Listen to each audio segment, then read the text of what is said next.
Vous écoutez France Culture, il est 10h.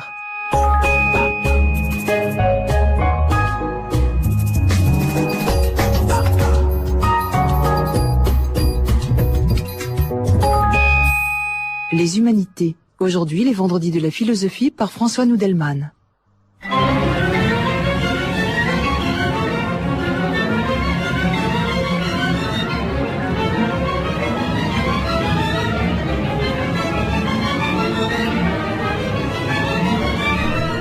Les vendredis de la philosophie, le sujet d'aujourd'hui, le dernier Sartre.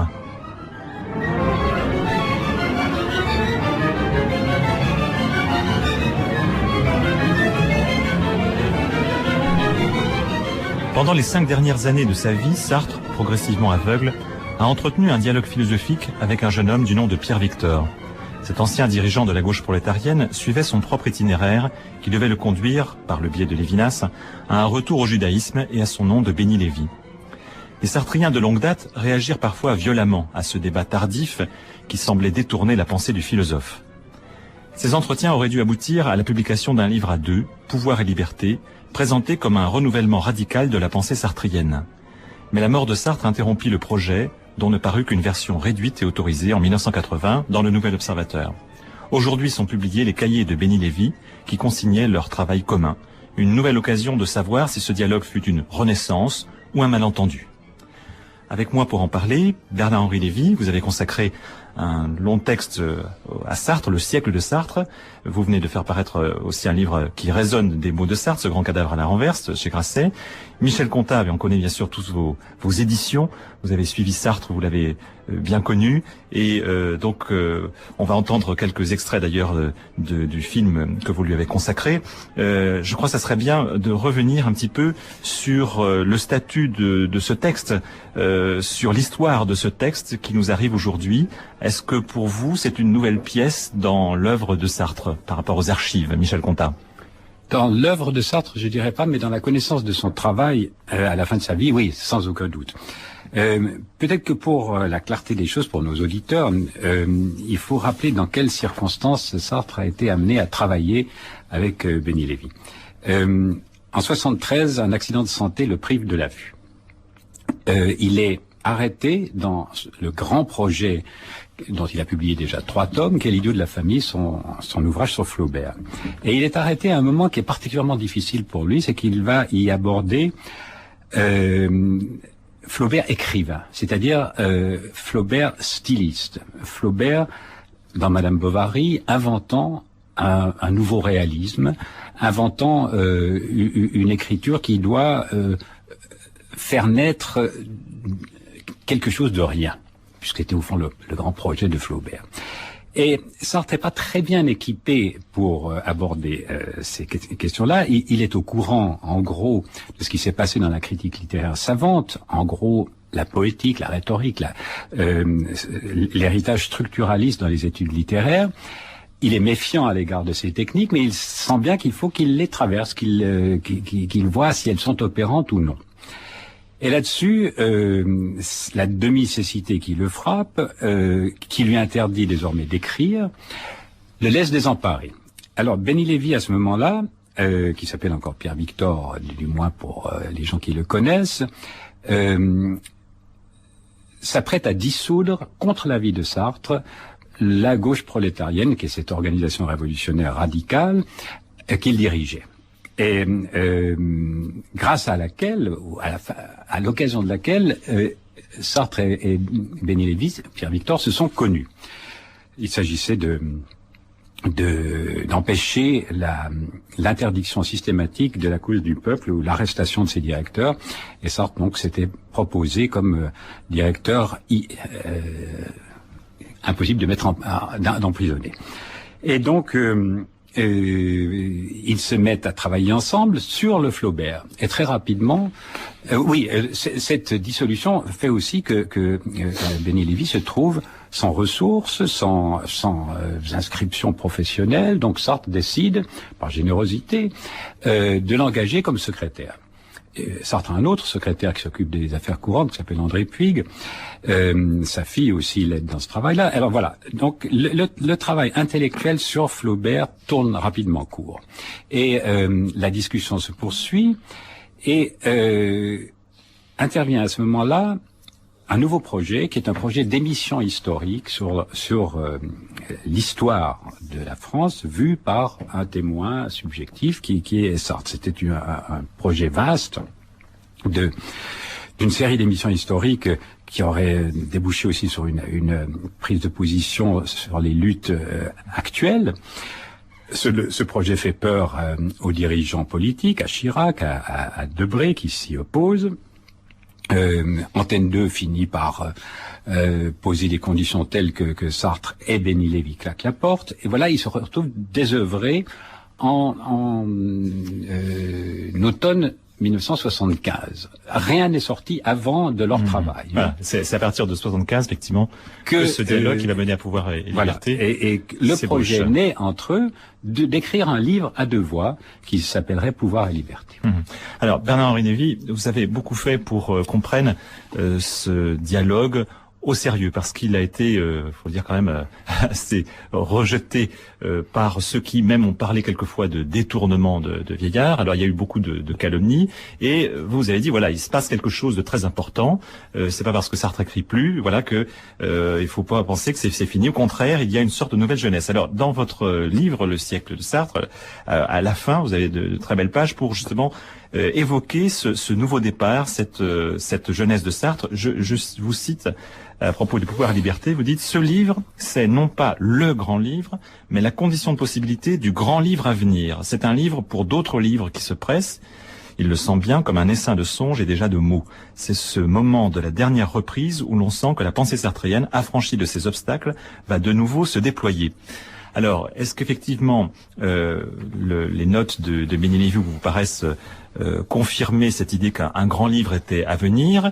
Et je dirais aussi, d'une certaine manière, c'est pour ça que le débat, à mon avis, doit se tenir à nouveau.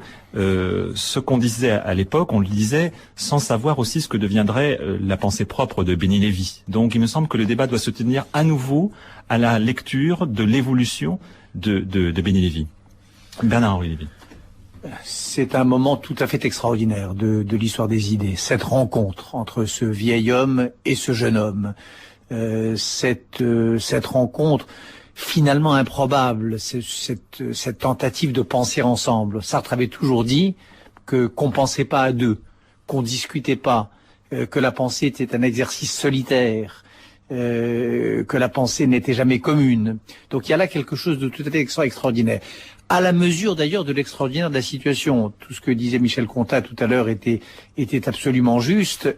Et il faut bien prendre la mesure de ce que ça voulait dire être aveugle pour Sartre. L'expérience de la cécité, pour cet homme-là, pour ce philosophe-là, avait une signification tout à fait énorme. Sartre, c'est le philosophe du regard. Sartre, c'est le philosophe par excellence pour qui penser c'était voir, et par conséquent pour qui devenir aveugle était une catastrophe physique, humaine certes, mais aussi philosophique. Donc c'est dans ce climat-là, c'est dans ce contexte-là qu'arrive Béni Lévy. Alors la question à partir de là, en effet, c'est ou bien est-ce que cette aventure de pensée en commun, est-ce que c'est un pis-aller?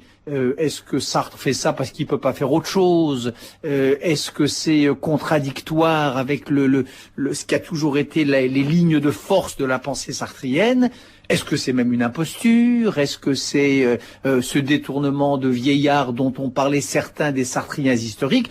Ou est-ce que c'est, comme je le pense moi, le début, les pierres d'angle d'un livre majeur. Et comme Sartre le dit lui-même, parce que l'une des choses qui surprennent évidemment beaucoup l'entourage et l'opinion, c'est que Sartre présente ce livre comme quelque chose de très important. Il dit des choses très curieuses. Il dit que toute une partie de sa philosophie antérieure est à jeter au panier à partir de ce moment-là. Il dit, lui qui est devenu aveugle, que d'une certaine façon, c'est la première fois qu'il voit clair, que c'est la première fois qu'il aborde avec lucidité quelques-unes des questions qui lui étaient restées opaques et obscures toute sa vie. Donc Sartre pense cela, en tout cas il le dit, et moi je sais, ayant lu de très près à l'époque la version publiée, l'ayant commenté dans le siècle de Sartre, ayant lu le manuscrit, j'ai pas entre les mains le livre publié, mais j'ai lu le manuscrit puisqu'il était question que je le préface, et là je n'ai pas eu le temps de le faire, les notes de Béni Lévy. Moi j'ai le sentiment, oui, je me range à cette opinion, j'ai le sentiment qu'il y avait là l'annonce d'un livre majeur et d'une dernière philosophie sartrienne. D'accord. Alors en même temps, est-ce que Sartre n'a pas toujours dans sa vie parler des œuvres passées de cette façon-là, c'est-à-dire vraiment d'être toujours en avance en disant voilà tout ce que j'ai fait autrefois c'est à jeter, pour passant de la phénoménologie au marxisme, ça, à cette éthique à venir. Donc bon voilà, est-ce qu'il n'y a pas une sorte de renouvellement perpétuel de la pensée de Sartre plutôt que tout d'un coup une sorte de, parce qu'on a l'impression que voilà il y a une espèce de lumière, que c'est une révélation. Les deux sont vrais, c'est vrai. Il le dit dans le film de Contat d'ailleurs. Oui. Il le dit de manière très claire. Se casser les os de la tête, penser contre soi, etc. Ça, c'est vraiment le principe même de la diététique de pensée sartrienne, bien sûr. Cette façon de se retourner contre soi. N'empêche que, dans ce cadre général qu'est cette révolution permanente de la pensée sartrienne, je pense, mais je vous dirai pourquoi tout à l'heure, bien sûr, pour ce qui me paraît fonder ce sentiment, je pense qu'il y avait là une date majeure de cette histoire de la pensée sartrienne. Oui.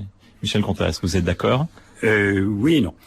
D'abord, il faudrait rappeler ce qu'ont été les réactions des sartriens. En fait, les sartriens, c'est essentiellement Simone de Beauvoir, qui, dans une page brève et extrêmement agressive de la cérémonie des adieux, qui est son livre de conclusion de ses mémoires, s'en prend à l'espoir maintenant, en y voyant non pas un détournement de vieillard, ça c'est l'expression de méthode, mais des aveux extorqués à Sartre, ce qui est tout aussi dur. Et même pire. Et à mon avis inacceptable, parce que le texte est sans aucun doute de Sartre. Sartre y est en fait, et ce que j'essaierai de montrer tout à l'heure, beaucoup plus fidèle à lui-même qu'on le dit. Ça n'est pas une révolution radicale, totale. Ce n'est certainement pas ce que Beauvoir a voulu y voir, c'est-à-dire un reniement de ses positions antérieures. Il n'y a pas de doute que Béni Lévy a exercé une influence sur Sartre. Influence réciproque d'ailleurs, mais l'instrumentalisation de l'un par l'autre, c'est une thèse qui ne tient pas debout. Alors, s'agit-il d'une nouvelle pensée, nouvelle comme une sorte de nouvelle parole? Alors, l'éditeur, Gilles Janus le dit de cette façon-là, pour présenter Pouvoir et Liberté. Il y a deux façons de voir, de lire l'espoir maintenant. L'une qui est de le refuser en y voyant justement ce détournement qu'il n'est pas. L'autre d'y voir ce que Bernard-Henri Lévy vient d'indiquer, le déploiement d'une nouvelle pensée. Alors moi j'aurais une position là-dessus plus nuancée, qui tient quand même à l'inégalité, de force intellectuelle de Sartre et de Béni Lévy à ce moment-là. Béni Lévy, vous l'avez dit, c'est un homme jeune, ardent, qui, chevauche une pensée extraordinairement dynamique, mais la retient devant Sartre. Il a écrit aussi un livre, Le nom de l'homme, qui est un livre de questionnement de la pensée de Sartre absolument remarquable. Oui, sans aucun doute. Il connaît bien cette pensée-là. Il la connaît très bien. Il la prend à bras le corps. C'est quelque chose qui lui importe. Mais alors, en gros, les gens qui... et là, je suis un article remarquable de Vincent de Corbitaire, qui est un sartrien, dans Les Temps modernes en 2004, une analyse de l'espoir maintenant. Alors, là, je dirais juste un mot en passant sur la façon dont est présenté Pouvoir et Liberté par son éditeur. Oui, et qui paraît, disons, quand même, c'est un peu curieux, ça paraît sous le seul nom de Béni Lévy. Bon, c'est normal, ce sont ses notes, mais c'est le titre. En fait, le titre est usurpé, à mon avis. Ce livre devrait s'appeler Cahier pour Pouvoir et Liberté. Parce que ce sont les notes de Béni Lévy avant ou à la suite de ces entretiens avec Sartre. C'est un peu le compte rendu du texte et je veux dire de la discussion et la prise de notes en vue de discussions futures. Alors ceux qui soutiennent la thèse de la tabula rasa de Sartre par rapport à ce qui précède pensent que il y a 4 éléments de nouveauté dans ce texte de l'espoir maintenant.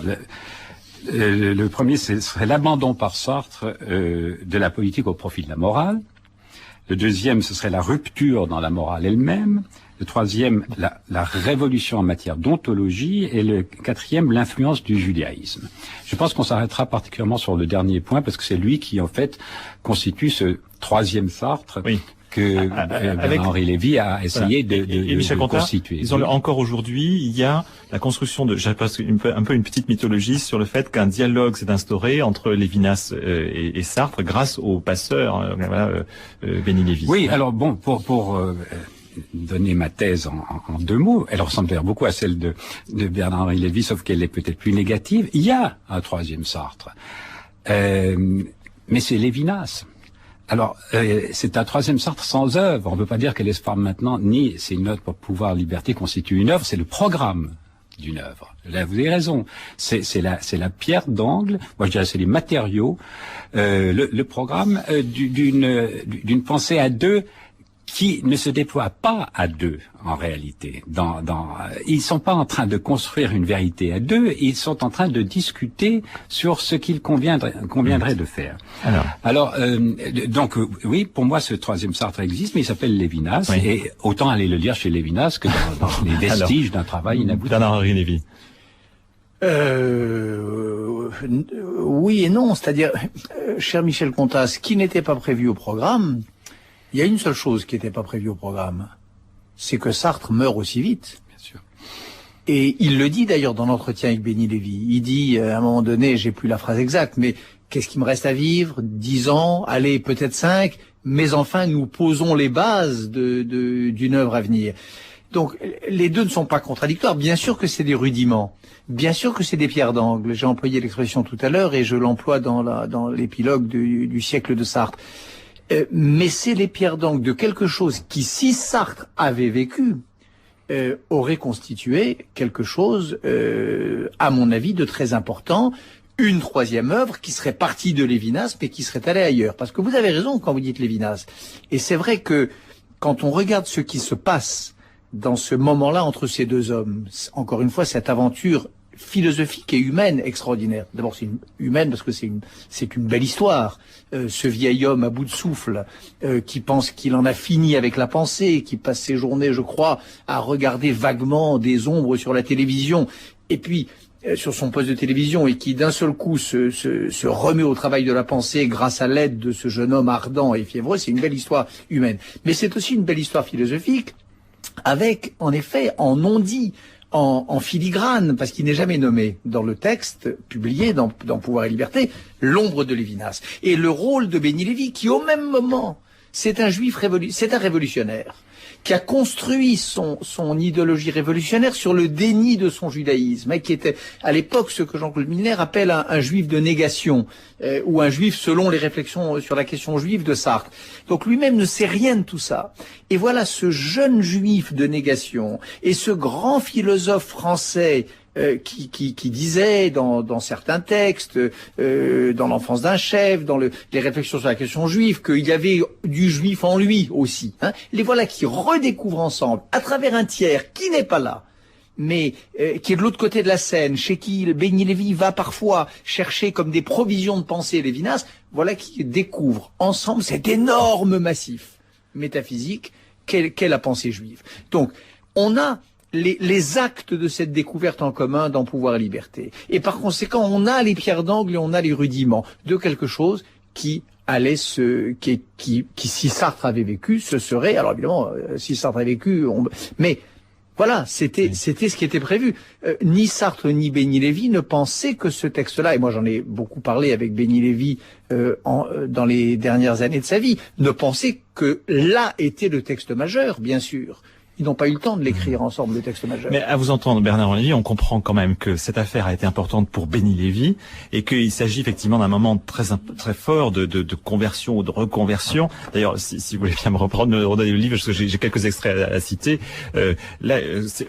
Il sort effectivement d'une période révolutionnaire où le juif c'était une figure en quelque sorte, de marginal ou juif errant, mais le juif errant pour les antisémites. Et lui, il essaye d'opposer donc un autre juif qui n'est pas justement dupe de l'universel. Plusieurs fois, il revient, il y a une sorte de pas de reniement, mais enfin en tout cas oui de conversion. Alors, est-ce que véritablement cette découverte de Lévinas, elle vaut pour Sartre? Et ce qui nous intéresse aussi, c'est savoir effectivement qu'est-ce qui concrètement a été apporté dans la pensée de Sartre, parce qu'on comprend très bien pour Béni Lévy, c'est sûr, c'est un moment très fort. Et c'est d'ailleurs le paradoxe merveilleux, c'est que ce dialogue donc permet à Béni Lévy d'aller vers le judaïsme grâce à Sartre. Bon, là vous l'avez aussi montré dans votre livre. Bon, mais pour Sartre... Et Béni Lévy l'a redit d'ailleurs dans son dernier livre, La cérémonie de la naissance, être juif, etc. Oui, il dit que c'est Sartre qui l'a ramené au judaïsme, oui, bien sûr. Tout à fait. Mais donc voilà, et c'est le juif judéisé, dit-il, qui se pense lui-même, qui n'a pas besoin des autres, qui va pas se penser sur le mode de l'universel, qui est vécu dans la communauté élection. Bon, alors il me semble que là, on est très très loin de Sartre, et je crois qu'il faudrait dire quand même concrètement ce que Sartre a retenu de tout cela. C'est-à-dire quand on dit par exemple que il a compris qu'il y avait une réalité juive. Bon, d'abord on peut dire que la réalité juive, il l'a quand même évoqué depuis longtemps avec les réflexions sur la question juive, que cette histoire juive, effectivement, il comprend qu'elle n'est pas réductible à la grande histoire universelle, à l'histoire hégélienne, que peut-être qu'il est sorti de cette histoire-là, ça c'est sûr. Est-ce que c'est véritablement Lévinas qui est le vecteur de cette sortie, et surtout, est-ce que c'est vraiment une sortie du politique? Je n'en suis pas sûr complètement. Sartre, la question du non-juif était présente dans l'œuvre de Sartre, certes, mais dans sa version négative. On le lui a assez reproché, et c'était vrai. Réflexion sur la question juive était un grand livre, vécu comme une libération par tous les juifs de son époque et par tous les juifs des générations successives. N'empêche que la positivité de l'être juif, réflexion, passait pour une large part à côté. Et je crois qu'il ne la pensera jamais, c'est parce que ce qui s'intéressait, c'était pas le juif, c'était l'antisémite. C'était la situation des juifs. Des réflexions. Donc ça s'adresse pas aux juifs, les réflexions, ça s'adresse aux autres. Voilà. Et pour parler non pas de l'être juif, mais de la situation des juifs. C'est la raison pour laquelle je vous dis que déjà, la question de la positivité du judaïsme, il la découvre dans Pouvoir et Liberté, dans l'Espoir maintenant. Oui. Il y a ce passage extraordinaire sur l'immortalité et sur la résurrection des corps, où Béni Lévy lui-même n'en croit pas ses oreilles, quand Sartre lui dit qu'il croit que l'immortalité pour lui ça a un vrai sens. Ça l'intéresse comme allégorie. Ah, j'en sais rien. Il dit textuellement, ne va pas croire que je parle là de l'immortalité des âmes ou de je ne sais pas quelle métempsychose à la noix. Je parle véritablement de cette thèse vertigineuse et insensée de la résurrection des corps. Donc, ça c'est sûr. Maintenant, qu'est-ce que le judaïsme et qu'est-ce que Lévinas apporte à Sartre? Vous avez raison, c'est la vraie question. En quoi Lévinas lui remet en mouvement la pensée sartrienne? Alors, vous venez de prononcer un nom qui est tout à fait, qui est la clé, le nom de Hegel. En effet, on peut considérer, enfin, il n'est pas interdit de penser en tout cas, que la question du dépassement de l'hégélianisme, qui a été la grande question philosophique depuis un siècle, tous les grands philosophes du XXe siècle, au fond, ils se sont posés cette question-là, comment faire en sorte que Hegel ait tort, et que la philosophie soit pas finie, que l'histoire soit pas terminée, et comment sortir du cercle fermé de la science de la logique. Bien. Sartre, d'une certaine façon, dans son entreprise philosophique antérieure, et notamment dans la critique de la raison dialectique, avait tenté de répondre à cette question, et y avait échoué. Il y a, de l'aveu même de Sartre, un échec philosophique à briser la clôture hégélienne, à faire effraction hors de l'hégélianisme. Ce qu'il nous dit dans l'Espoir maintenant, c'est que la réflexion de Lévinas, sur le judaïsme à l'occasion de Lévinas, la réflexion sur ce reste de l'histoire universelle qu'est la survivance du non-juif, la réflexion sur ce drôle de machin qui colle pas avec la vision hégélienne de l'histoire, c'est-à-dire un universel qui se monnaierait en grandes communautés constituées en États-nations, se succédant les unes aux autres, etc., que ça, c'est l'os sur lequel se casse la mâchoire hégélienne. D'accord. Alors, qu'est-ce que Lévinas apporte à Sartre? Ça, il apporte à Sartre une trouée, une percée hors de la culture hegelienne, par exemple. Mais je reviens à ce que je disais tout à l'heure, à la lecture de ce qu'a écrit ensuite Béni Lévy, on comprend peut-être qu'il y a eu un grand malentendu, parce que vous parlez de la positivité. Or, cette positivité, si on la pense à l'époque de leur entretien, comme reste, comme résidu de l'histoire, comme ceux qui n'entrent pas effectivement dans cette logique totalisante de l'histoire, d'accord. Or, après, on voit bien combien Béni Lévy pense cette positivité comme l'être juif, qui va peu à peu l'essentialiser, et que là, on est de plus en plus loin de tout ce que Sartre pourra penser à propos, bon, certes, d'une échappée hors de l'histoire, mais qui ne sera, en tout cas pour lui, jamais une essence. Et là, on peut se dire, voilà, que la positivité de l'être juif, ça a été l'affaire de Béni Lévy, mais que Sartre n'a jamais, parce qu'il y a toujours eu une aliénation. Vous permettez un mot, Michel Contat. Contrairement à ce qui se dit habituellement au sujet des chemins de la liberté, dans lequel les Juifs seraient montrés tous d'une façon négative, et on en a même conclu à une sorte d'antisémitisme latent de Sartre. Il y a un personnage, et c'est le seul de tout le roman, qui est entièrement positif. Il s'appelle Shalom. C'est le vieux Juif immigré qui vient demander de l'argent aux riches, aux Juifs riches. Et c'est le seul qui soit totalement positif là-dedans. Eh bien, je crois que ce personnage-là, Sartre le retrouve, pas dans Lévinas, mais au moment où il lit l'histoire d'Israël de Baron. Et c'est là qu'il découvre justement que la diaspora, enfin, la survie de la nation juive, non pas dans un État, mais dans une communauté liée par le texte, est une sortie possible de l'hégélianisme totalitaire. Et donc de la politique, parce que c'est bien ça qu'il cherche. Il cherche non pas à échapper à la révolution, au contraire, elle reste l'objectif. Et lorsqu'il décrit le juif comme vivant aujourd'hui l'aspiration métaphysique à une cité des fins où chaque individu et chaque groupe serait avec l'autre dans un rapport de réciprocité et de paix, cette cité des fins, eh bien c'est la révolution qui pour Sartre doit la faire vivre. Donc Sartre sort de la politique au sens de l'affrontement, au sens de la prise du pouvoir, n'est-ce pas? Parce que tout l'espoir maintenant est une réflexion sur l'impouvoir, sur la déprise du pouvoir par les individus, puisque le pouvoir c'est la constitution de groupes institués, d'un État, d'un léviathan obscien. C'est de ça qu'il s'agit de sortir. Alors la tentative est très belle, mais elle reste au fond d'une très grande naïveté. Et lorsque Sartre parle de la résurrection des corps, je crois, comme François l'indiquait à l'instant, que c'est plutôt une sorte de rêverie mythologique. On la trouve chez Sartre dans des écrits de jeunesse. l'Arménien, c'est l'histoire d'un homme qui revient d'entre les morts. Le thème du corps chez Sartre a toujours été présent. C'est même le seul philosophe, avec Merleau-Ponty, qui accorde une telle importance au corps. Et peut-être que il y a dans l'espoir maintenant un passage assez étonnant où Sartre parle de l'esprit comme d'un passage de la matière à la matière. Et peut-être que cette rêverie sur la résurrection des corps, qu'après tout, qui est chrétienne aussi, et que c'est un thème dominant de la religion chrétienne. C'est même pour ça que les chrétiens ne se font pas incinérer, pour que le corps ne soit pas atteint dans son existence propre. Eh bien, je crois que à la fin, le troisième dialogue avec Béni Lévy, où le judaïsme surgit comme un thème de réflexion, Sartre est d'une grande liberté de penser, et aussi dans une grande empathie, parce que vous avez eu raison de dire qu'il y a une très belle histoire entre Béni Lévy et Sartre. Je l'avais pas mesuré tout de suite parce que j'ai connu Béni Lévy dans des circonstances très déplaisantes. Il m'accusait devant Sartre et d'autres gens de lui avoir extorqué une signature. Et j'ai eu affaire à un Béni Lévy que d'autres ont bien connu, qui était un Wyszynski.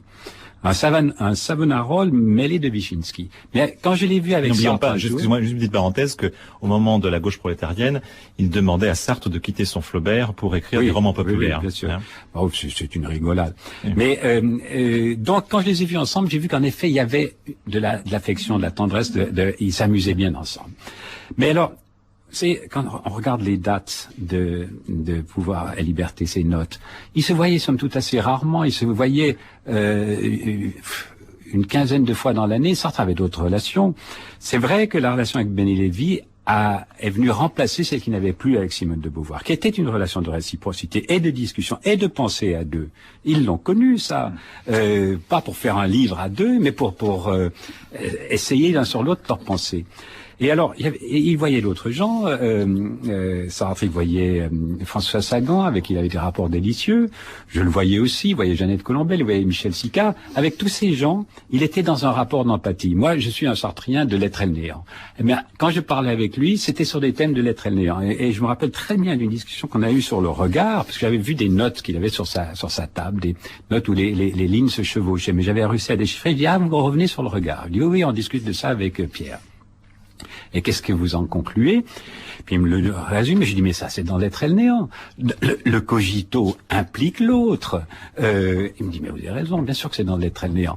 Ce qu'il n'y avait pas de façon aussi claire et nette, c'est ce qui apparaît dans l'Espoir maintenant, c'est que le regard, ça n'est pas l'objectivation d'une conscience par une autre. Tantôt l'un regarde l'autre et rend l'autre objet, tantôt c'est celui qui est regardé qui est objet. Non, c'est ce qui se passe entre deux consciences. Ça, c'est important. Bien sûr. Alors, juste pour relancer un tout petit peu, je dirais que le problème, c'est que, justement, on parlait des évolutions de Sartre, elles sont présentées par Béni Lévy, et avec l'empathie de Sartre, comme des échecs. C'est-à-dire qu'il y a des échecs successifs.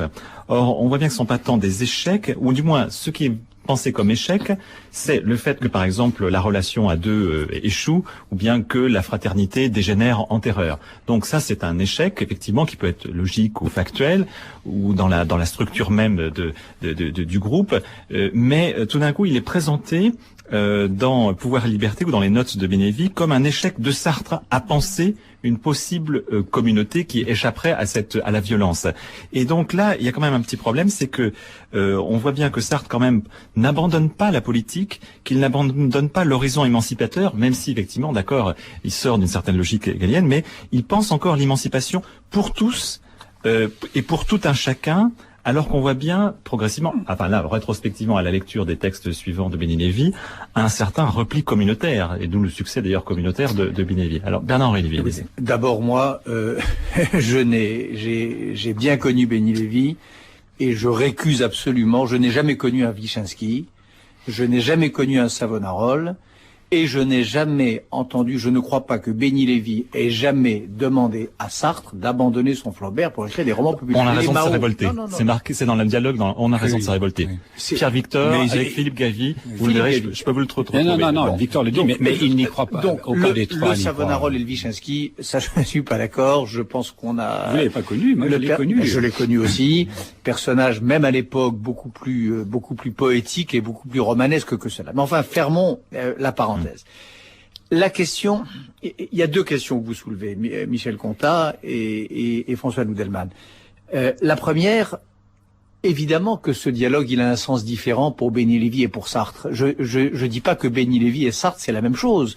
Je ne dis pas que ce dialogue était porteur de la même postérité possible pour l'un et pour l'autre. Chacun avait sa personnalité, son itinéraire, chacun était à un nœud de sa propre existence. Et par conséquent, bien sûr que c'est un texte bifide et porteur encore une fois, d'une double historicité. Pour Béni Lévy, ça va vers être juif, et pour Sartre, ça va vers ce qu'il annonce dans sa propre voix, dans ce livre. Donc, je veux dire par là qu'on ne peut pas inférer de ce que ce texte est devenu dans la tête et dans la pensée de Béni Lévy pour en conclure quant à ce qu'il signifiait pour Sartre. Donc, il y a là deux penseurs, deux grands esprits, qui s'affrontent autour des mêmes textes, qui coopèrent à la même aventure conceptuelle, mais d'une certaine façon, chacun pour son propre compte aussi. Ça, c'est la première chose. Alors, maintenant, la question de l'échec. C'est vrai que Sartre, c'est Sartre lui-même qui le dit. Sartre ne cesse de dire, pas seulement dans Pouvoir et Liberté, dans d'autres textes, dans le film de Comtat, dans un entretien avec Sicard, il ne cesse de dire, mais comme tout grand philosophe, qu'est-ce que c'est qu'une philosophie, sinon aller d'échec en échec vers la victoire finale. Il dit que son corps à corps avec Hegel a été un échec. Il dit que sa tentative de penser la communauté qui ne dégénère pas en terreur a été un échec, bien sûr. Il dit que la tentative de concilier la subjectivité et le collectif s'est allée dans l'impasse. Évidemment qu'il n'y a pas de grand philosophe non totalitaire qui puisse dire que sa tentative soit totalement couronnée de succès. Alors, ce qui est intéressant dans les notes là que nous donne aujourd'hui Béni Lévy et dans la partie publiée Pouvoir et Liberté, ce qui est intéressant, c'est que Sartre voit, pour la troisième fois peut-être de sa vie, une manière de ressortir de l'impasse pour peut-être s'y retourner. Alors, par exemple, la question de la communauté, cette question pour lui insoluble, à laquelle il a pensé pouvoir répondre et dans les réponses de laquelle il s'est plusieurs fois enfermé. Question de la communauté, question de l'individu et du collectif. Il voit dans le texte juif, c'est comme ça. Il voit dans le texte juif, c'est-à-dire dans le rapport très particulier de Dieu avec ses créatures, dans le schéma de l'élection. C'est-à-dire ce rapport avec chacun et avec chacun assemblé. Il voit une issue. Il voit une issue, mot éminemment sartrien. La question de la révolution, Sartre ne peut pas ne pas penser à la fin des années 70 qu'il a échoué, comme oui, mais toute c'est sa pas génération. pour autant qu'il sort de la politique. Non, mais Béni Lévy dit, voilà, pour moi, c'est l'exode. C'est plus la longue marche. C'est d'ailleurs très beau, très bien formulé. Et ça, c'est ce que dit Béni Lévy. Voilà, c'est plus la longue marche, c'est l'exode. Et donc, c'est la sortie d'Égypte. Mais Sartre n'abandonne pas la politique. Sartre n'abandonne pas la politique et Sartre n'abandonne pas le rêve d'émancipation. En revanche, il voit à la lumière de cette remise en branle de sa propre pensée, à la lumière de la greffe opérée par ce texte lévinatien sur le corps de sa propre pensée, il voit autrement l'impasse de la façon qu'il avait de penser la révolution jusqu'à présent. Parce que ça, c'était une impasse, c'était un échec qui s'était fracassé sur les expériences du XXe siècle. Sartre le savait mieux que personne, le soi-disant parangon de toutes les erreurs du XXe siècle, Sartre. Il savait que le concept de révolution sortait exsangue, et même, pas exsangue, couvert de sang, des expériences, enfin des horreurs staliniennes, chinoises et cambodgiennes. Eh bien, il voit dans le concept juif de messianisme, c'est-à-dire dans cette idée de viser une fin dont on sait qu'on ne l'atteint pas, dont on sait que comme un horizon, elle se dérobe et s'éloigne à mesure qu'on s'en approche, il y voit les outils pour penser à nouveau frais, pour remettre au rouet, pour remettre sur le métier cette vieille idée d'émancipation à laquelle il ne renonce pas. Et puis, troisième exemple, la question de la morale. Échec. Sartre ne cesse de dire qu'il n'y arrive pas à écrire sa morale, que c'est le livre majeur, que c'est le rendez-vous absolu du roman de sa pensée, de sa vie intellectuelle, et que ce rendez-vous, il ne l'honore pas. Là encore, il le dit à Comtat, il le dit à Sicard, il le dit 20 fois, il y a les cahiers pour une morale. Dans ce dialogue avec Béni Lévy, là encore, c'est comme ça. Il dit, j'entrevois pour la première fois, de manière sérieuse et fondée, la possibilité de l'écrire, cette fameuse morale autour de laquelle je tourne en vain, ça donne en même temps les autres livres d'ailleurs, mais enfin, autour de laquelle je tourne sans pouvoir y entrer depuis le commencement. Oui. En même temps, il dit aussi que cette morale, il la réalise dans l'idiot de la famille. Oui, et c'est d'ailleurs que je me suis repris en disant ça donne notamment l'idiot de la famille. Oui, c'est assez frappant. C'est des échecs féconds. Oui. Il faut faire attention. Et c'est assez frappant aussi de voir quand même que l'idiot de la famille est très peu mentionné par Béni Lévy, qui s'intéresse à la critique de la raison dialectique. Alors que l'idiot de la famille, c'est quand même, une somme qui a fait avancer énormément la pensée de Sartre. Oui, si vous voulez bien, Michel, on va juste écouter à propos de la morale un extrait justement de Sartre de votre film, où il évoque, sur une question de André Gortz, il évoque son évolution de l'être et le néant à la critique de la raison dialectique. Pour moi, l'être et le néant, d'abord, c'est la seule tentative existante de fonder la psychologie et la psychanalyse. Et aussi ce qui était totalement inconnu jusque-là, même chez les phénoménologues allemands, vous étiez inspirés, c'est une phénoménologie de la réalité spécifique de la conscience. Ça, personne ne l'avait fait. L'être régnant se termine sur une page entière de questions qui font sentir que cet ouvrage peut être considéré comme étant des prolégomènes à toute éthique de la libération possible. Cette éthique elle-même n'étant pas définie, étant annoncée comme faisant problème. J'ai toujours pensé que la moralité existait. Mais elle ne peut exister que dans des situations concrètes, dont elle suppose l'homme réellement engagé dans un monde, et que l'on voit ce que devient la liberté dans ce monde. Autrement dit, la critique de la raison dialectique est la suite de l'être régnant pour ça. Et la morale ne peut venir qu'après. On peut la trouver dans Flaubert, par Il y a une exemple. coupure Oui. entre l'être régnant et la critique. Oui. Très bien. Une coupure de 20 ans, d'ailleurs. Ça tient aussi à ce que, quand on fait le de philosophie, on est vidé. On ne peut pas recommencer sitôt après. Autrement dit, les idées me manquaient, et en particulier le marxisme. Et je m'en suis expliqué déjà, enfin, le marxisme je le connaissais, mais je l'avais lu et relu, mais ça, ce n'est rien. On ne comprend que quand on met la chose en rapport avec le monde. Comprendre le marxisme, c'est d'abord comprendre la lutte des classes. Ça, c'est venu après 45. Et certainement, comme la lutte des classes n'était pas, on en parlait dans la morale, mais ça restait une idée. Ça n'était pas senti qu'une réalité concrète, il ne peut pas y avoir de morale.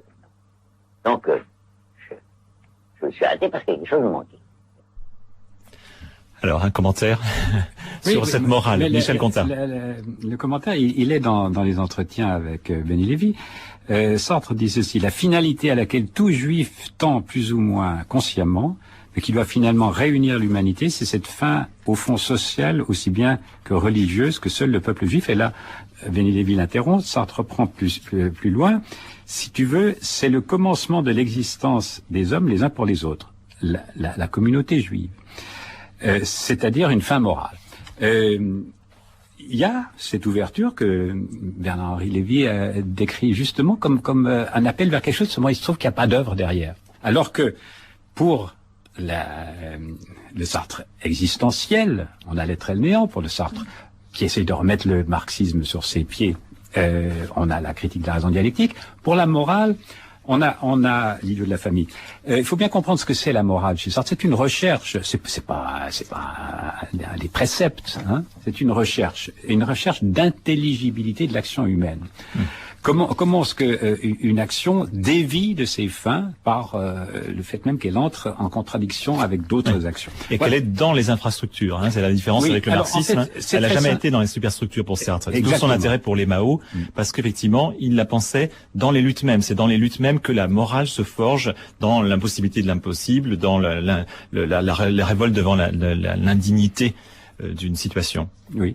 Alors juste pour comprendre ce qu'est la tentative de l'idiot de la famille, qui prend le relais du travail qu'il ne pouvait pas accomplir sur la Révolution française et sur le stalinisme, qu'il commence. Mais le premier tome de la critique de la raison dialectique, c'est très simple, enfin c'est très simple, c'est très compliqué, mais il s'agit de fonder l'intelligibilité de l'histoire à partir de la praxis individuelle. Mais à partir du moment où cette praxis se prend dans le collectif, il faudrait une équipe d'historiens, mais qui connaissent leur affaire à fond, pour arriver à trouver cette intelligibilité. Sartre a pensé qu'il n'y arriverait pas, donc il allait se concentrer sur un individu. Mais pris dans le tissu historique, c'est le Flaubert. Et c'est là que la réflexion morale prend en fait son sens le plus vivant. Je trouve que vous avez raison, François, de souligner l'importance du lieu de la famille, qu'on lit en général comme une biographie de Flaubert, mais non, c'est la pensée de Sartre en action. Est-ce que vous n'avez pas frappé, enfin moi, à la lecture de ces cahiers, mais c'était déjà sensible dans l'Espoir maintenant, par un certain familialisme de Benny Lévy qui l'emporte sur finalement une logique ou une ontologie, avec notamment tous ces propos intéressants d'ailleurs, mais sur la fraternité qui va échapper à la terreur parce que tout d'un coup elle va être pensée comme fraternité par la mère. On est tous fils de la même mère. Il y a un virage vers à nouveau, alors qu'on devait échapper de la phénoménologie soi-disant qui était trop ancrée dans le soi, et un virage vers une phénoménologie à la fois mystique et psychologique, avec des allusions au sourire de la mère, au corps de l'enfant, à la naissance, c'est vrai, décrite de manière très phénoménologique, comme ce rapport au corps de la mère. Et là aussi, évidemment, on peut pas s'empêcher de sourire, parce que quand on sait Sartre si génophobe, si bon, certes, il est toujours dans l'idée d'une renaissance, mais quand même là, ce familialisme paraît tellement étranger à un mot là-dessus, oui. C'est que il avait travaillé la question, il avait lu Zazo, il avait lu Spitz, il avait lu un certain nombre de psychologues de la petite enfance, du nourrisson, pour reconstituer le rapport entre la mère de Flaubert et le petit Flaubert. Il conclut en disant c'est une fable, mais enfin il l'avait reconstitué. Oui. Bernard-Henri Lévy. Oui, François Noël, mais là aussi vous voulez pas. C'est étrange comment Michel Contat ne veut pas admettre que Sartre est mort, et vous ne voulez pas admettre que Sartre et Béni Lévy c'est pas la même chose. Sartre est mort juste après Pouvoir et Liberté. Ça, c'est ce que je ne cesse d'objecter à Michel Contat, c'est-à-dire que et cette mort de Sartre n'est pas un argument contre Pouvoir et Liberté, n'est pas un argument contre le programme et contre l'ampleur du programme défini par Pouvoir et Liberté. Et puis les notes de Béni Lévy, cher François Noudelman, elles ne nous disent pas que ça soit, c'est pas deux âmes, enfin c'est pas deux corps pour la même âme, Sartre et Béni Lévy. Bien sûr qu'ils se posent pas les mêmes questions. Bien sûr que Béni, dans ses notes, se pose des questions qui ont été les siennes par la suite et qui sont, en effet, la question de savoir. Alors c'est pas de la psychologie d'ailleurs, ni de la génophilie. La question de savoir si on est fils du même père ou fils de la même mère. La question de savoir qu'est-ce qui fonde une naissance et un être. Je crois que c'est des questions, des questions métaphysiques. Tout à fait. C'est l'histoire de la question de parenté. Il retrouve des vieilles questions depuis Aristote jusqu'au théoricien du droit maternel, jusqu'à Barrophel, etc. C'est la question de l'institution parentale. Mais enfin, c'est pas de la psychologie. Mais c'est une métaphore. C'est une métaphore de la communauté. Mais en tout cas, une fois encore, on a là deux hommes qui se rencontrent, deux destins qui se touchent pour un moment et qui allaient diverger. Béni Lévy n'a jamais été génophobe. Sartre, il est baudelairien. Hein, Sartre est un dandy. Qui a horreur, tous les chemins de la liberté le disent, en tout cas tout le début des chemins, qui a horreur de l'enfantement, qui a horreur de la gestation, qui porte un regard très négatif sur l'idée même qu'un homme doit se prolonger par des œuvres, en particulier les œuvres de la chair. Bon, Béni Lévy n'est pas dans tout ça. Sa métaphysique le porte ailleurs.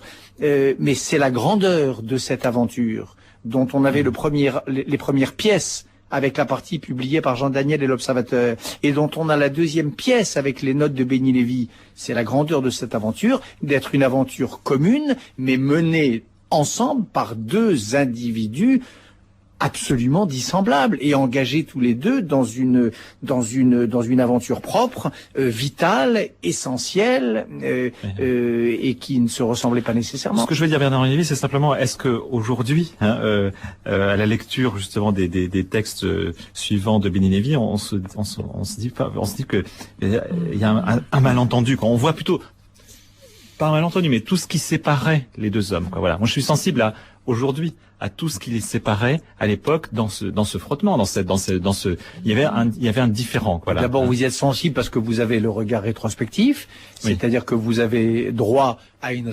rétrospectivité concernant Béni Lévy à laquelle vous n'avez pas droit concernant Sartre, par définition.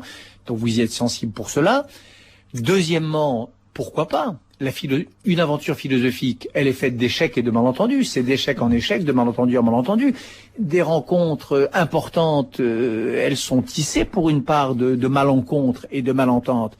Donc ça, c'est indéniable. Mais pourquoi pas? Cela participait peut-être même de ce qui a été moteur dans toute cette histoire-là. Oui. Et puis troisièmement, alors cela étant dit, moi je suis sensible quand je lis ces notes et quand je lis la partie publiée sous leur signature commune, je suis sensible aussi à ce qui les rapprochait et à ce qu'ils pensaient néanmoins, tout ceci étant dit sur la malencontre et le malentendu, tout ce qu'ils pensaient ensemble. Et c'est la beauté de cette histoire, tout ce qu'ils nous dit sur le messianisme, tout ce qu'ils nous dit sur la révolution, tout ce qu'ils nous dit sur le collectif et l'individu, tout ce qu'ils nous disent sur le rapport à l'histoire, la penser, c'est dire non à l'histoire, c'est de ne pas laisser le dernier mot à l'histoire. Ces 4 points-là, par exemple, je crois qu'ils les ont vraiment pensés ensemble en mettant à peu près le même sens sous les mêmes mots. Est-ce qu'il n'est quand même pas aussi en jeu l'héritage de Sartre, parce que Benigni, quand même, notamment dans un texte sur la postérité de Sartre, donc dit avec un certain aplomb, écrit donc voilà que il est un fils ou un frère, c'est mieux de se dire bien sûr frère cadet de Sartre, donc c'est quand même aussi engagé à travers lui un héritage de Sartre, non? Michel Contat, comment vous réagissez à ça? Moi, je réagis en lecteur de Sartre. Et L'être et le néant, la critique de la réponse dialectique, l'idiot de la famille. Le 3e Sartre, il est dans l'idiot de la famille. Il n'est pas dans l'espoir maintenant. M'apporte évidemment plus que cette esquisse d'une pensée à venir. De l'espoir maintenant. Donc, si je m'adresse à des gens qui ne connaissent pas Sartre, je leur dis, lisez Sartre, lisez les grandes œuvres, et puis si vous vous intéressez à la fin de sa vie, à la sortie possible des apories qu'il a rencontrées, comme vous l'avez dit, comme tout philosophe, à un moment donné, est dans l'aporie, eh bien, très bien, mais commencez quand même par le vrai Sartre. Ah, mais ça, j'en disconviens pas. Bien sûr qu'il faut commencer par l'autre Sartre, par le premier Sartre, par le deuxième Sartre. Bien sûr qu'il faut commencer déjà par l'idée que Sartre est un bloc, certes, mais que c'est un bloc stratifié avec des embardés, avec ce travail de la pensée contre elle-même sur lequel il insistait tellement et auquel il tenait tant. Mais je crois néanmoins que passer à côté de cette dernière trace publiée de son vivant et sous sa signature serait une erreur. Alors, parce qu'en plus, attendez, vous réagissez en lecteur de Sartre, vous réagissez aussi en homme, et il y en a peu qui puissent y prétendre autant que vous, qui avez été infiniment proche de Sartre. Vous l'avez connu, vous avez été son compagnon de pensée, mais surtout, vous l'avez filmé. Bon, voilà. J'avais absorbé cette pensée, l'avais faite mienne autant que possible. Moi, si vous permettez, moi qui ne l'ai quasiment pas connu, moi je réagis vraiment en lecteur de Sartre et en pur lecteur, non influencé par des souvenirs, par des algarades avec tel ou tel, etc. Et pour moi, qui est donc, j'ai passé un petit moment de ma vie à regarder tout ça d'un bout à l'autre, depuis la nausée jusqu'à la fin. Ce dernier Sartre, il fait vraiment partie de l'œuvre de Sartre. Il ajoute à l'ensemble de l'itinéraire une profondeur et une part de tragédie d'ailleurs, mais aussi une profondeur qui est indéniable. Et au jeune homme d'aujourd'hui qui déciderait de s'intéresser à Sartre, je dirais certainement pas de ne pas lire le reste, ça va sans dire, mais je recommanderais de ne pas passer à côté de cette aventure de l'esprit. Ça, je crois, on est tout à fait d'accord. Justement, parce que l'émission touche un peu à sa fin, qu'est-ce que ça signifie aujourd'hui d'être sartrien? Parce qu'on parlait de héritage, donc voilà. Est-ce que vous définissez comme sartrien? Je suis frappé de voir, bien sûr, votre dernier livre, Bernard-Henri Lévy, s'appelle Ce grand cadavre à la renverse. Donc c'est aussi, bien sûr, dans l'allusion à une phrase de Sartre. Je suis frappé de voir que pour analyser la situation, par exemple, politique aujourd'hui à gauche, il y a 2 personnes qui ont utilisé cette phrase, enfin qui ont travaillé cette phrase. Il y a vous et puis aussi Alain Badiou. Donc, quelle est la postérité de Sartre aussi à travers, je dirais, ces échos, ce retravail de ceux qui l'ont connu, bien sûr très proches comme Michel Contat, mais aussi de vous qui l'avez énormément lu. Qu'est-ce que ça signifie aujourd'hui être sartrien? Je peux répondre, Michel? Je crois en tout cas c'est être anti-Sarkozy. Que actuellement, ce qui se passe en France, mais qui est le reflet de ce qui se passe à peu près dans le monde entier, qui est en gros la victoire des choses sur l'esprit. C'est le libéralisme tel qu'il est conçu par les gens au pouvoir à l'heure actuelle, que ce soit Bush, que ce soit Poutine, que ce soit Sarkozy, c'est un désastre spirituel. Et donc, être sartrien aujourd'hui, c'est être un opposant radical, mais non pas dans cette radicalité qui considère l'autre comme l'ennemi à abattre. On n'est plus là-dedans. La lutte de classe, ça existe, bien sûr, c'est des intérêts divergents. L'espérance en une révolution, ça reste notre seule dignité. La révolution étant l'avènement d'une société réconciliée. Voilà, donc c'est refuser le jeu de la politique tel qu'il se déploie à l'heure actuelle, et c'est être lucide et pas forcément optimiste, mais en tout cas, disons, c'est avoir l'optimisme de la volonté. Bernard-Henri Lévy. Vous avez déjà une illustration de la très grande difficulté de répondre à la question, parce que vous avez là à cette table deux Sartriens, enfin un Sartrien historique et qui est Michel Contat, et un Sartrien un peu plus récent mais non moins fervent que je suis, et déjà on aurait des réponses différentes. Moi je ne dirais certainement pas que le rêver de la révolution est la seule dignité qui nous reste. Je ne crois pas. Et je crois même l'inverse. Je crois que la révolution, au sens où l'a entendu le XXe siècle, est un asile d'indignité.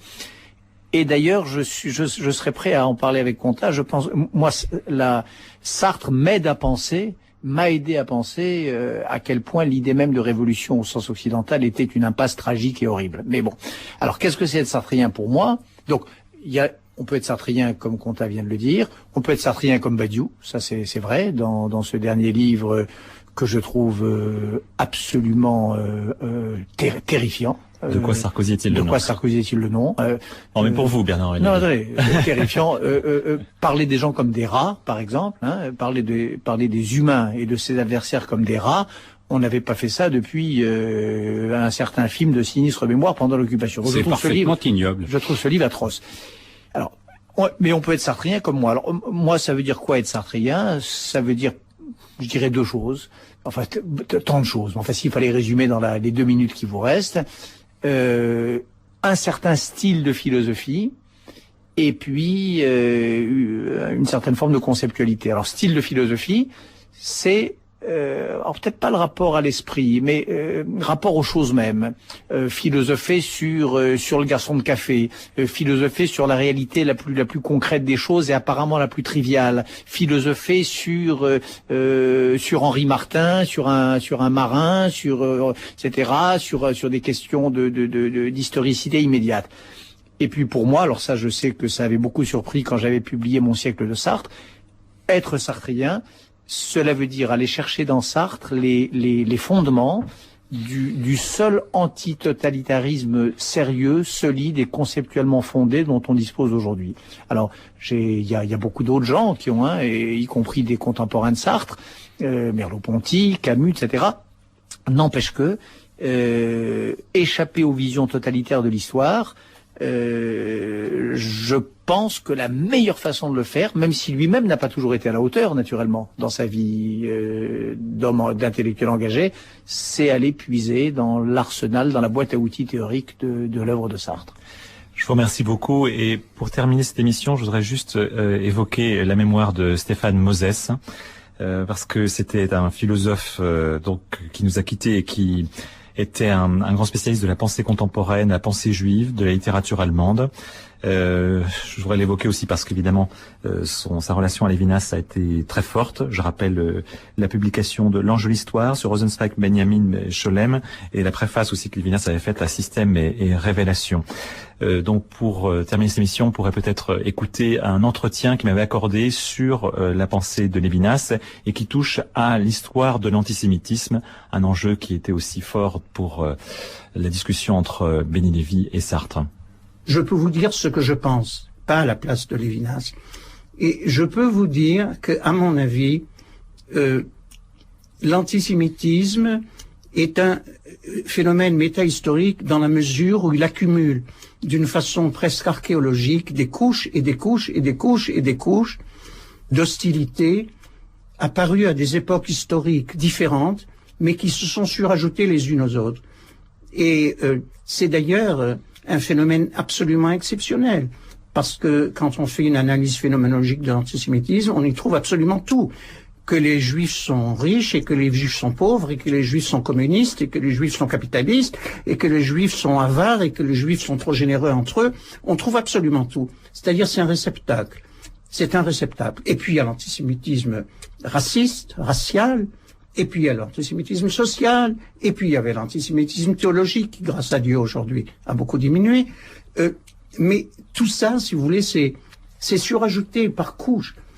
Ce qui fait, et d'ailleurs, il y a l'antisionisme, si vous permettez de le dire, et par conséquent, on a là une espèce de, et c'est ça qui fait que ce phénomène est métahistorique, parce qu'il transcende les explications historiques particulières. Elles s'ajoutent les unes aux autres. Merci beaucoup Bernard-Henri Lévy. Je renvoie bien sûr au siècle de Sartre et à ce grand cadavre à la renverse chez Grasset qui vient de sortir. Michel Contat, merci. On attend votre publication là à venir sur Pour Sartre, à paraître au PUF. Et puis on a passé l'extrait de Sartre par lui-même en DVD aux éditions Montparnasse. Et puis bien sûr il y a tous vos très très nombreux livres et vos éditions en Pléiade de l'œuvre de Sartre. Et il faut lire de Béni Lévy ses cahiers, donc ce Pouvoir et Liberté chez Verdier, qui viennent juste de sortir. Voilà, c'était les Vendredis de la philosophie, présentés par François Noudelman, avec la collaboration de Marianne Chasseur, à la technique Christophe Loukachevski, réalisation Françoise Camard. Notre prochaine émission, on s'éloignera pas beaucoup de Sartre, c'est pour le centenaire de la naissance de Beauvoir, Beauvoir philosophe.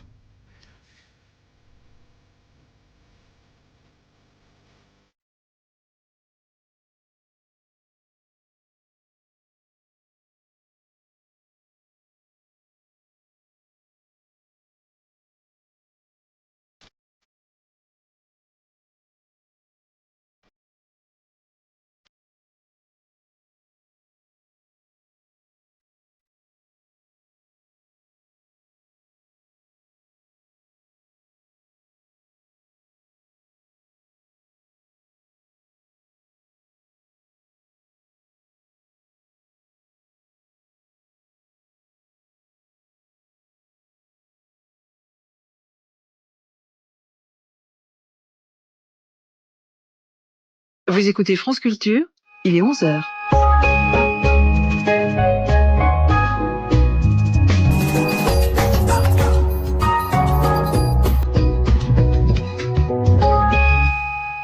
Question d'époque, Xavier Delaporte, bonjour à tous.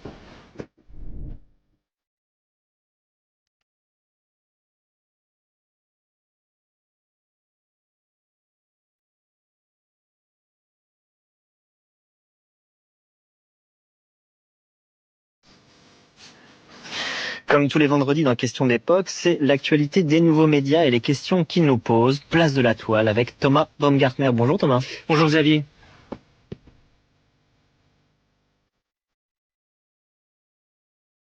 Pour cette dernière émission de l'année, nous avons bouleversé nos habitudes. Au lieu de définir un sujet, puis d'inviter des gens à venir en parler, nous avons procédé à l'inverse. Nous avons invité 3 personnes en les laissant libres, ou plutôt en leur donnant comme contrainte d'apporter leur sujet, avec pour contrainte supplémentaire que personne ne connaît le sujet de l'autre. Bref, une discussion à bâton rompu entre experts, sans risque de ne blesser personne.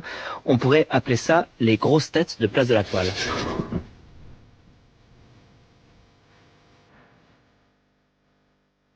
Alors, parler de grosses têtes n'est pas très respectueux pour annoncer 3 invités qui sont quand même les parrains de cette émission, Thomas. Oui, c'est étonnant. Moi, j'avais noté les vigies de Place de la Toile, mais effectivement, on termine cette année. Référence, je suis désolé. Mais tout est vrai. On termine cette année par une manière un peu exceptionnelle. Effectivement, vous le disiez, c'est un rituel aussi qu'on ouvre aujourd'hui, un rituel à régularité lente, puisqu'à partir puisque désormais, en fait, tous les 2 mois ou à peu près, on casse donc le rythme de Place de la Toile et son thème hebdomadaire pour s'entourer de quelques spécialistes. Et non des moindres, observateurs et observatrices attentifs du réseau, de ses évolutions et de ses émergences. Un comité de parrainage, donc on va dire, a été constitué, et donc tous les 2 mois, 3 ou 4 de ces membres viendront ici évoquer chacun un sujet qui peut être leur objet d'étude ou qui suscite simplement leur intérêt, ou dont on a pu parler déjà ici auparavant, mais qui mérite d'être approfondi. Donc un regard précis, un retour sur image, un pas de côté, tous les 2 mois. Et aujourd'hui, première du genre, donc les vigies de Place de la Toile sont Joël de René. Bonjour Joël de René. Véronique Clegg qui est à vos côtés. Bonjour. Et en face, Bruno Patino. Une évidence, donc, ce trio, une évidence, puisque Joël de René et Véronique Clegg, vous étiez, à proprement parler, le parrain et la marraine de l'émission. Vous étiez nos premiers invités le 31 août lors de la première. Vous êtes, entre autres, membre du groupe de recherche transdisciplinaire transversal Sciences et Culture. Et Bruno Patino, pareil, autre évidence, puisque vous accompagnez chaque Place de la Toile qui se termine traditionnellement par votre chronique. Et comme il a trouvé le titre, presque. C'est le père du titre. Presque. Ah, pas presque, d'accord, vous avez trouvé. Donc il revendique un droit d'auteur sur le titre de Place de la Toile déjà. Et donc nous sommes le 28 décembre, c'est aussi l'occasion de revenir sur 2007, année riche en bouleversements multimédiatiques. Les vigies de Place de la Toile, première.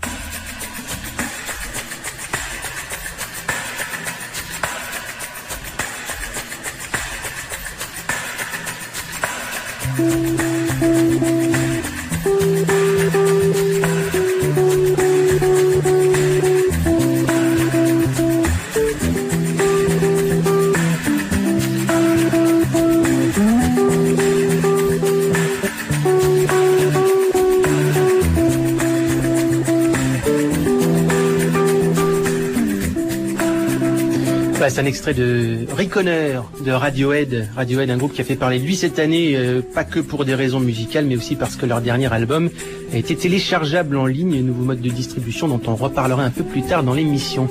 Joël de René, pour commencer ce tour de table des vigies, des grosses têtes de Place de la Toile, et avant de vous donner la parole sur le sujet que vous vouliez évoquer, je vous propose qu'on écoute 10 secondes d'anglais d'une voix qu'on n'entend pas souvent. Hi, welcome to Mountain View, California. I'm speaking here at Google's headquarters, and I'd like to tell you about something I'm really excited about. It's called Android, and it's a new open source operating system and software platform for mobile phones.